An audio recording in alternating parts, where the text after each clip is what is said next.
So like I was saying before, this is Ray again, just in case, because the system is crashing. I don't know why.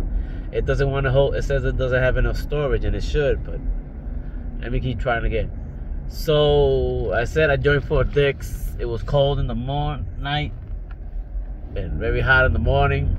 From Fort Dix, then I went to my basic training in Fort Devens in Massachusetts, where I spent a few months there. From Fort Devens, I was transferred to Pensacola, Florida, which of course, Fort Devens, everything was very cold. I remember running with I was a serious cold, feverish, in the middle of the freaking winter, with a very short pants and a t-shirt, taking a PT test, and I was freezing to death. I thought I would die.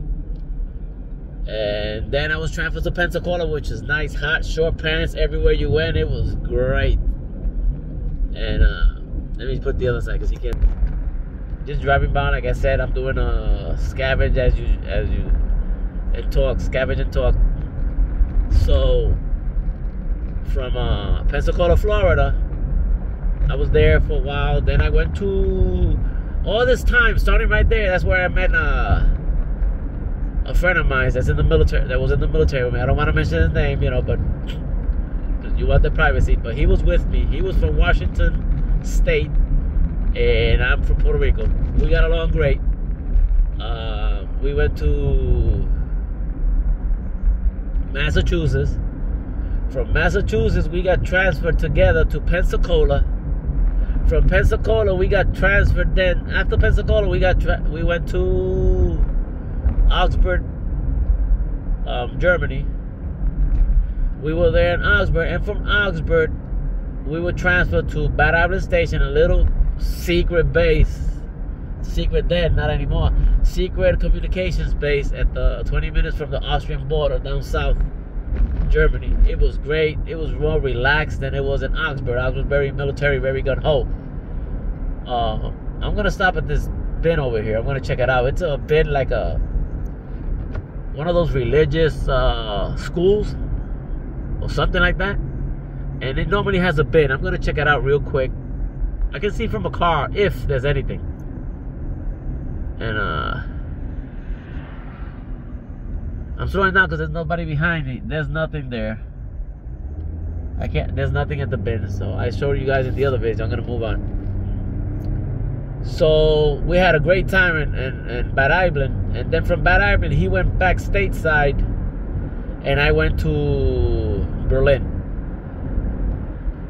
Great station at Berlin. I was at Berlin. And then from Berlin, that's when I finished my military career. Then I moved to Puerto Rico. I lived in Puerto Rico a few years. From Puerto Rico, then I went to work in Florida, Miami Beach, where I worked for Wackenhut, security in a hospital, Mercy Hospital in South Florida, South Beach, yeah, South Beach, Florida.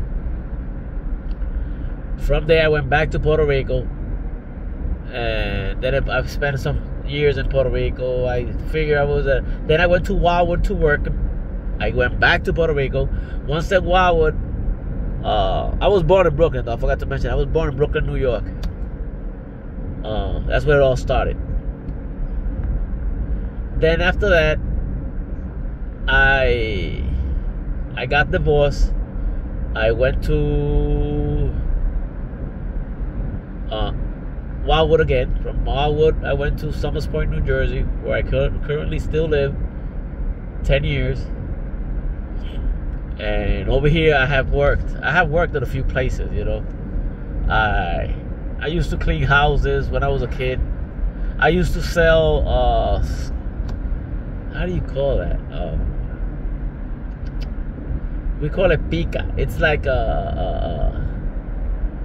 one of those games you play. You give a buck, and if you win a prize. You put the papers in a bag, and you pull out who is the prize winner, but they pay for it. That's illegal because you need license for that. But I was a kid. I didn't care. My friend and I, he became a cop, so you know, we used to do that, and we gave nobody the prize. We just kept the money, you know. His father, may he rest in peace, he would dog us. How you can't do that? He got upset with us because because he was about the law, and we were kids, so we cut that out.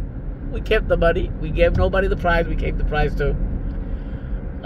We used to sell candies, chocolates.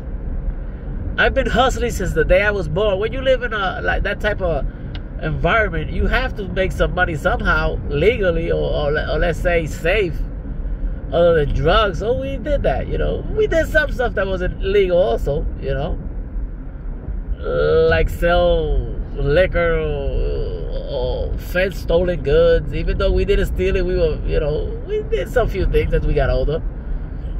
Luckily, I quit it early enough so I could go the right way. Yeah, let's put it that way. It sounds better, right? Yes. By the way, there's nothing out there today. Yep. So, they put it the other way. You see the road? The cars coming. Driving. We see it all together. So, legally, we stopped early. That's when I went to high school. I went to college. I never went to college. I went to high school. Went to school. Military education was college. When I was in Pensacola, I did some. When I was in Massachusetts and also in Pensacola, I did some college level education for the military. Let's say where you would walk in the compound. And it was a take test. It was on your own pace. So in one day, you can accomplish 6 months or a year of college education. Like you could have been there longer. You know, it was at your own pace. The guy beside you could have been stuck, and you could have been way ahead, or vice versa. If you were stuck too long, they kick you out. If you were not stuck, well, you move on until you graduated. You can graduate in 1 month what they had scheduled for 2 years. But it was very stressful, very dedicated. It was an open college, 24 hours. All they had was a person there, and he said that I am not your college professor. I am your instructor. I'm here to, when you get in a jam, push you out. That's about it. No explanation. Read the freaking book and move on. If you can't handle it, let me know so we can kick you the hell out. They don't play. It was rough. And then it was open 24 hours, so I would go to when I was off, the weekends or after work, I would go to the club, have a couple of drinks, beers with the other guys, fool around, you know, chit chat, enjoy it. Then semi-buzz, go back to the military compound and try to study some more. Sometimes you were always scheduled to go during the daytime, but the extras is after hours. There was always somebody there instructing you, but there probably wasn't nobody else studying. You could have gone there and found 5 or 6 other guys studying, or none at all, and it'll be you. And I've done that many a time just to get through it. Luckily I did, but it wasn't easy. It wasn't easy because it's it was a lot of communication, and the English in this was common sense to everybody else around me, because they were born and raised in America, to the point that English was their first language. I had too many languages in my head. I had Spanish and I had English, and then learning other languages as I was going. So it wasn't easy, but I made it. Thank God I got through it somehow. So yes, that's the education that I got. Like I said, then I went to Bad Island. Was a very interesting base, relaxed. The very first day I got there, I met the first sergeant. I'm used to we call him Top. I'm used to seeing something gun ho, because I just came out of basic. And then the base before that was Augsburg. It's infantry base, so everything is by the book, by the numbers, by the rank, you know. But Bad Island was relaxed. It was a joint base, joint services. So you had all services were represented there, and the Department of Defense, and some civilians too. So everybody was there, and it was more relaxed. Yes, I got there. I met the first sergeant. He picked me up, and I'm like, "Yes, first sergeant." And he's like, "No, cut that shit." He didn't even have his hat on. I think his name was Dennis. He said, "No." He says, "This is a custom over here. You got here today. Tonight, you go to the club, and you get to the club. Everybody's gonna be there." It was a fucking Tuesday. It was a fucking Tuesday, and everybody was there drinking. This is the military way.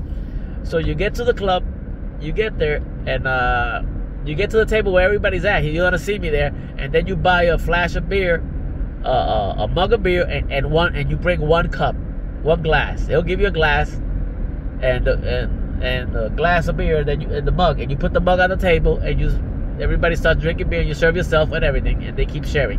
I said, but I don't have money first. I just got here. I don't have my check. He says, don't worry. Here's $50. You owe me the $50. You better fucking pay me when the paycheck comes. I said, no problem. Then I went to the club. I did that. Then everybody, you bring that glass, that mug. Everybody takes beer. You take beer. Everybody starts taking beer from it. Somebody else bring another one, another one. All you bought was one mug of beer, one pitcher of beer. But you ended up drunk as a doorknob. I mean, you really got messed up because everybody keeps bringing and bringing and bringing. The very first night I got drunk, everybody was drunk. First time was all over the place.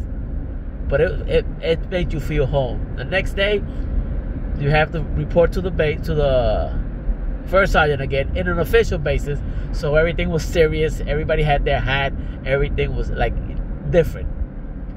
We took care of business, but we had a lot of fun. We met a lot of people. The camaraderie in the military was something else. It's a friendship that lasts forever. I recommend everybody does that. Stop whining. Represent your country, defend your country, and get out there, man. Meet people. Not everybody that goes to the military dies. Like people think. Not everybody goes to war. Everybody has a different job. You can die in the ghetto. Like the chances are you're gonna die fast over here in the ghetto with drugs and shit than you're gonna do over there. But it was very good. I traveled a lot. I was in Europe, Berlin, and from there I've been to many countries, Switzerland, Italy, Austria, Germany, France, Paris, London, Liechtenstein, which is the smallest country by Switzerland. We went to Belgium. I've been to many places throughout the military because, you work, but then you travel on your days off. You rent a car, or you have your own car, or you take a plane, and you travel. You don't have to stay inside. You don't have to be locked up. You enjoy your life. You go out there, and I did plenty of that. So that's just my military experience. There's a lot of stories I can tell from the military as we go. Not now, not today, but there's a lot. I'm gonna let you go, right? Truth is, there's nothing to find out here. I'm looking around. I don't see anything. But remember to like, share, and subscribe if you enjoy this and you want some more. I want it. I love it. I want more of it. Make it hurt, Drill Sergeant. Make it hurt. Like and subscribe. Remember, Ray loves you. Peace out.